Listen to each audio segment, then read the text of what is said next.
Alright Finn, you've been standing there smiling for 30 straight minutes. What do you want? Why don't you ask me why I'm so happy? Why are you so happy, Finn? I get to talk about Season 6! Yeah, alright. Just don't hurt yourself this time. Season 6! Despite having a mixed bag of starting episodes that range from awesome to below average, Season 6 wound up being a spectacular package overall. It introduced unique new stories and character arcs, ideas and topics that most of us never expected this show to tackle, a diverse and delightful collection of new cutie map adventures, and not only did it build on pre-existing characters, but it added some awesome fresh faces to the cast that the audience just ate up. Heck, we got so many cool new characters this season, they could make up a best list of their own. In fact...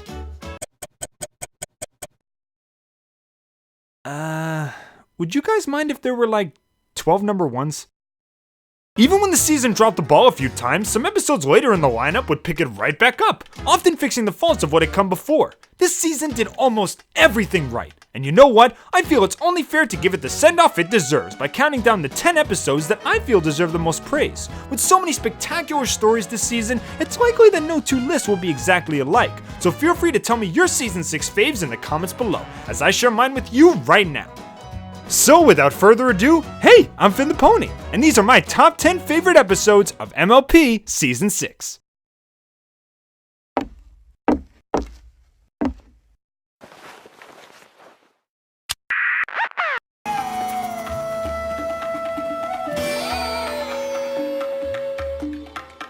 Here's what I know. If you want to succeed, you must follow the trends, that's the key. If you want to show that you've got what it takes, you must be what they want you to be.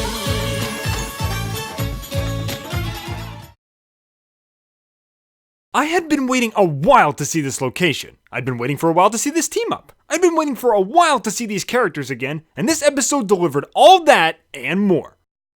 Viva Las Pegasus never really had an uphill battle to get me to like it. I mean, it's got Best Pony in one of the driver's seats, and two of my favorite antagonists as major players in the story. Plus it takes place in a location that I and several bronies have wanted to see since we saw it on Equestria's map.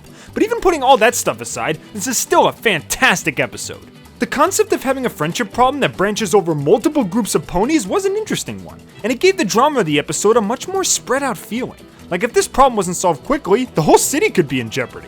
Having Applejack and FLUTTER'S as the dynamic duo of this episode was not only an interesting choice, as both felt completely out of their element in a party-centric city, but the combination of their skills and their personality quirks is what wound up saving the day. No one-sided victories here, it's all about teamwork. And of course, we wind up covering some new territory with the Flim Flams, as they not only have their first on-screen argument, but they also use their cunning con artist abilities for a useful purpose. They don't stay on the side of good for long, but hey, can't reform them all. Throw in an awesome setting that captures the spirit of Las Vegas with the decor of Chuck E. Cheese, and you've got a fun little episode.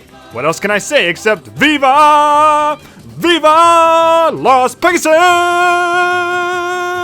Now under the ownership of the Flim Flam brothers. Buy one ticket and get the second one for the same price as the first one. Order now while supplies last. Here's what I know. Your food is so good. The flavor's so fancy and free. A quick moment of silence for all the fan fictions and fan art that have been rendered moot by this episode.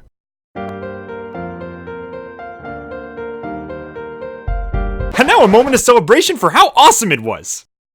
Fluttershy's signature trait of being, well, shy has been tested multiple times throughout the series, with the stakes often getting higher each time. She's held her ground against friends and complete strangers, but when her freeloading little bro comes back to town, she's gotta push her assertiveness to the next level, and it makes for undoubtedly Fluttershy's best appearance to date. We don't just see a 22-minute episode of Fluttershy trying to build up the courage to face her brother. Oh no, she actually starts putting her hoof down very early on. But the true magic of this episode comes from all the different angles that we get to see this situation from. We not only get to see Fluttershy assert herself, but also her passing these skills down to other ponies that need them. We can clearly see that Flutters is hurt by what she's doing to her little bro, but she also knows that if she's not hard on him, he's never gonna make something of himself. The perfect balance of seeing Flutters at both her strongest and her weakest make this episode feel really organic. and it shows how a situation like this can be painful for everyone involved, not just the person being asserted. And I can't deny, Zephyr Breeze is just an awesome new character. He's pretty much the handsome Jack of ponies, a massive jerk in every sense of the word, but one that I just can't help but laugh at and love. Plus, this whole freeloader situation can be just as applicable to adults as it is towards kids. Heck, it might even be more towards adults. It gives us everything great about Fluttershy character growth with the added bonus of a new character and a perfectly flowing narrative. Be sure not to shy away from this one if you haven't seen it already. I can still crash here for a few days, right? You just need to show that you make sense of taste. Go on, be yourself, let them see.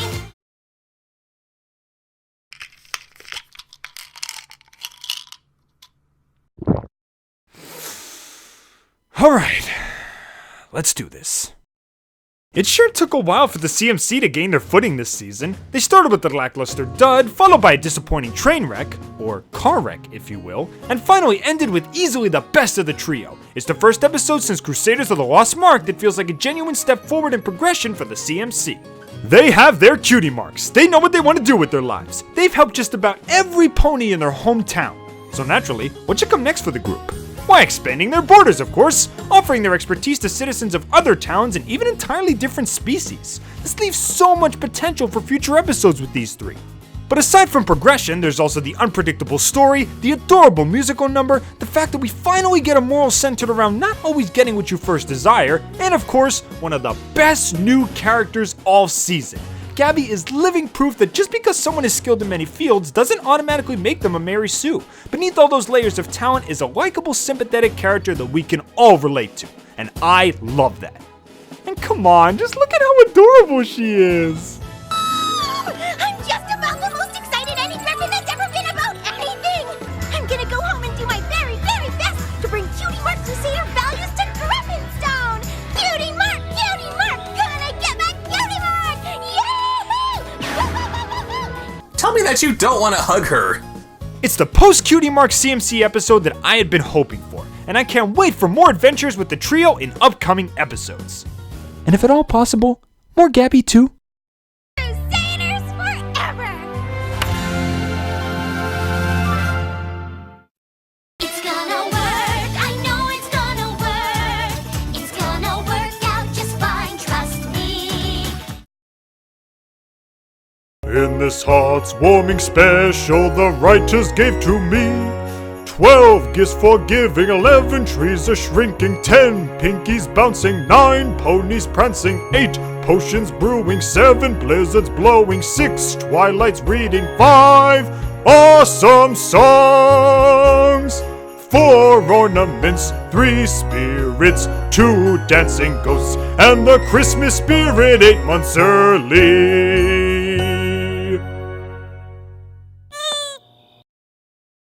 I'll admit I gave this episode a bit of a hard time at first, both for not having that much to distinguish itself from other Christmas Carol retellings, and also for excluding key parts of the story. But when all is said and done, I can't deny the boatloads of charm that came with this episode. Seeing an MLP retelling of this timeless tale, despite being out of season, was absolutely adorable.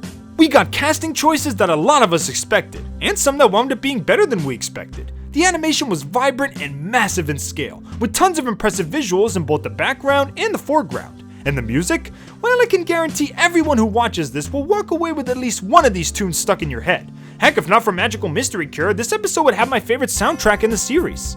In the end, it's a fun and colorful retelling of a classic tale, and while many may write that off as a lazy or generic choice, I can't help but love it. Christmas Carol has stood the test of time and has gone through many incarnations for a good reason, because it's a story that can be told in so many ways, and this version has plenty of laughs, smiles, and enjoyment for an honest recommendation. Heart's Warming Eve is here once again, and I couldn't be happier.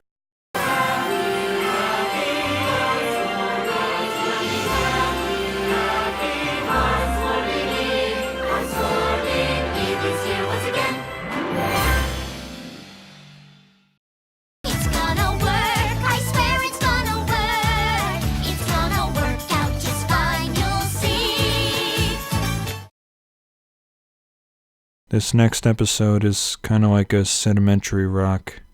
Good solid base structure with plenty of interesting layers to admire. One could even say that this episode rocks.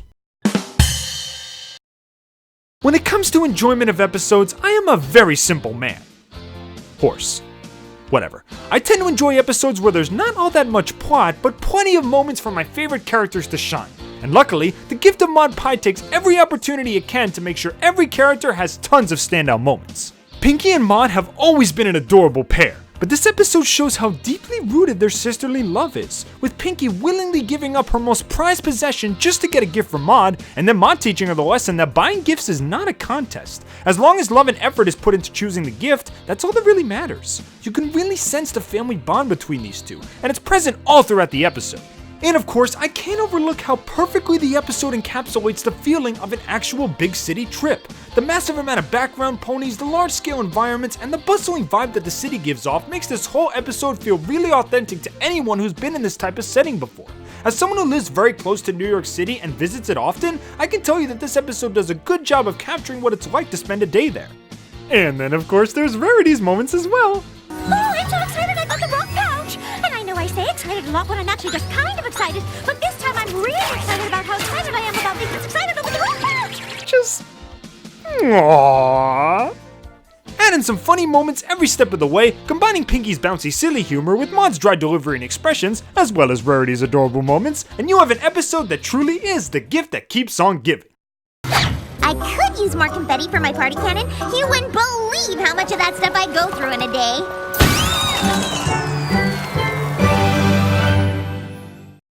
You need to change if you want to compete, but fear not, for I know what to do. The Season 6 premiere was very hit and miss, combining elements of enjoyment with elements of disappointment. But I simply cannot say that about the finale, not when it took such a massive risk. Would you believe they centered an entire episode around secondary characters?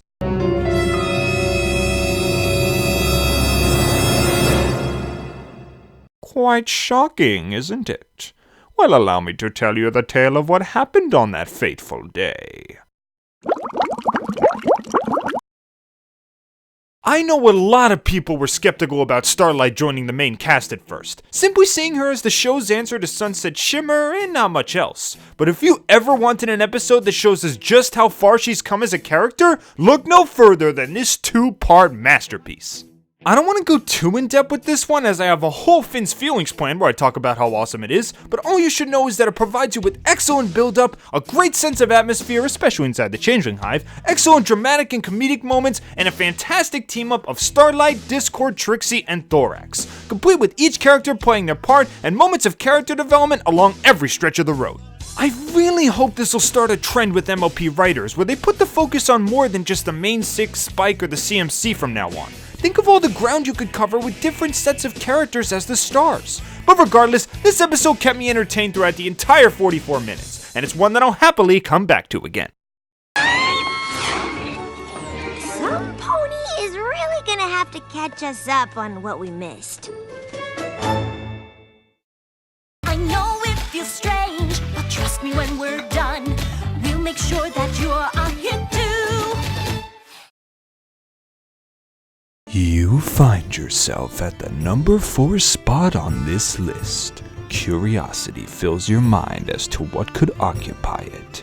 Infinite possibilities circle in your mind as you anxiously wait for the surprising reveal.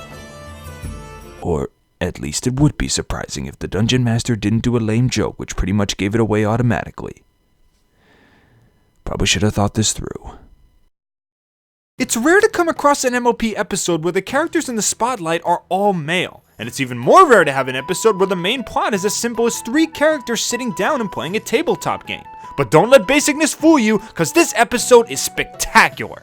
Spike, Discord, and Big Mac might actually be one of the season's most memorable team-ups. It's hilarious to see the God of Chaos act like a pouty little child and constantly complain about not wanting to play, only to have Spike and Big Mac never really give in to him and just carry on enjoying their game. These guys are committed to their night of fantasy camaraderie, and they're not gonna let anyone stand in their way, even when that someone is a reality-bending nutball. That's pretty commendable. And of course we can't forget about Discord learning the big lesson of the day, which is that hanging out with friends can sometimes involve sacrifice. You may not want to do what the rest of the group is doing, but sometimes you just gotta go with the flow. And oftentimes you may end up liking something you never expected to like.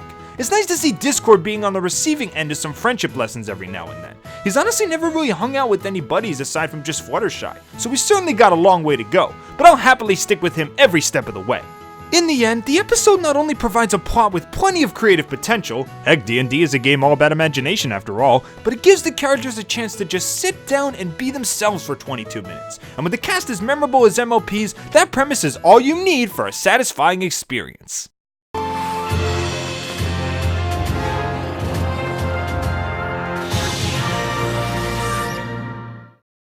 Don't ever change, being different is good. Don't let what others do be your cue. This season sure had a knack for giving certain characters their best appearances in the whole series. Fluttershy and BRUTTER, Snails and Buckball season, but let's not forget the episode that did it first and did it best. You gotta feel bad for Spike. Despite being one of the show's best side characters with a work ethic and dedication to his friends that can set an example for many, he often gets the shaft when it comes to good starring roles. I can think of Inspiration Manifestation and a few others, but usually it's rare for a Spike-centric episode to get universal fandom praise. But that all changed this season as Gauntlet of Fire premiered, combining everything that makes Spike's character excellent with an awesome new location, fun new faces, and an action-packed and dramatic storyline. With a new dragon ruler on the rise and things looking pretty bleak for Ponyville's survival, Spike single-handedly plans to take on Lord Torch's terrifying challenge to claim the title of Dragon Lord and save his friends. All the aspects of Spike's personality are given some screen time here, from his selfless dedication to his friends, to his bountiful bravery in the face of peril, to his willingness to sacrifice himself for others, to his ability to try and make friends whenever possible. He's basically got the entire weight of Ponyville's survival on his shoulders, and yet despite being the smallest and weakest of his kind, he never lets it get to him and keeps soldiering on. What a little trooper. And of course you'd expect the Gauntlet itself to be full of action and adventure, and it provides, putting all kinds of unique obstacles in the way of Spike, making the episode both exciting and fun to watch. Plus it's hard to walk away from the episode without remembering at least one scene with old Princess Tsundere Dragon. I'm really hoping to see her in future episodes along with Gilda and Thorax's evolved form. With so many equestrian civilizations under new management, there's a lot of potential for future stories. What else can I say? It's the Spike-centric episode the fandom has been waiting for, and I enjoyed every fire-spewing second of it. I think I'll call it Camel Mod.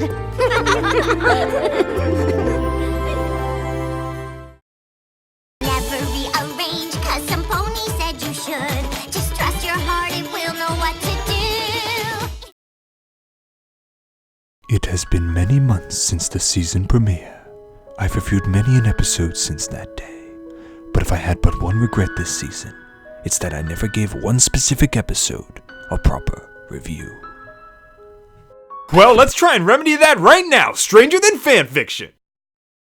With the MLP fandom slowly growing more extensive as the years go by, with tons of conventions, content creators, and fans singing its praise, it's clear that the show is not going to leave the minds of the public anytime soon. But one thing I never expected is for the MLP staff to directly address what it's like to be in such a fandom, complete with a realistic take on conventions, cosplayers, and even die-hard critical fans. Heck, they even make a body pillow joke. The amount of effort put into their portrayal of the Daring Do fanbase makes this episode so relatable to anyone who's ever been in any type of fandom. Heck, even after the episode leaves the convention, it never skips a beat. The jokes stay funny, the characters stay charming, and we get plenty of awesome action scenes with Rainbow Dash and her new friend going through a real-life Daring Do adventure.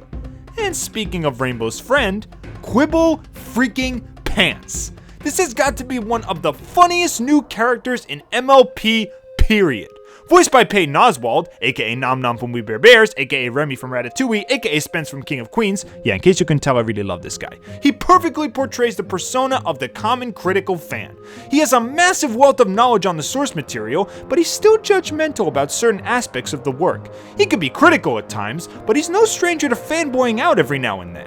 He gives off the vibe of someone who really appreciates the work, and if he only ends up being a one-off in this series, it would be a serious shame.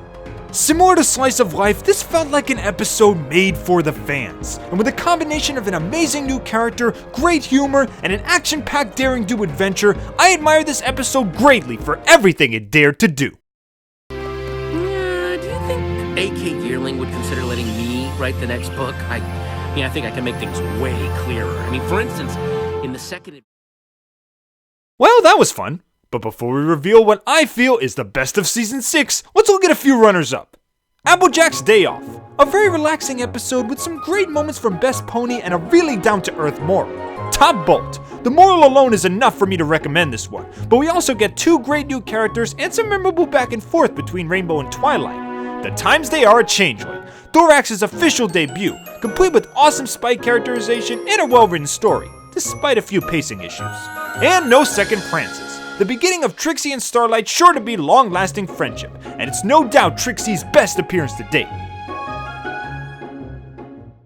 It's gonna work, I know it's gonna work.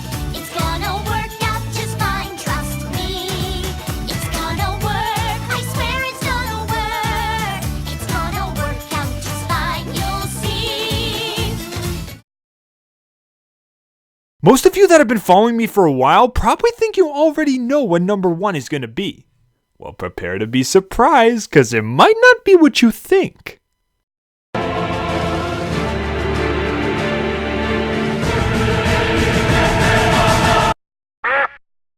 Nah, who am I kidding? It's exactly what you think.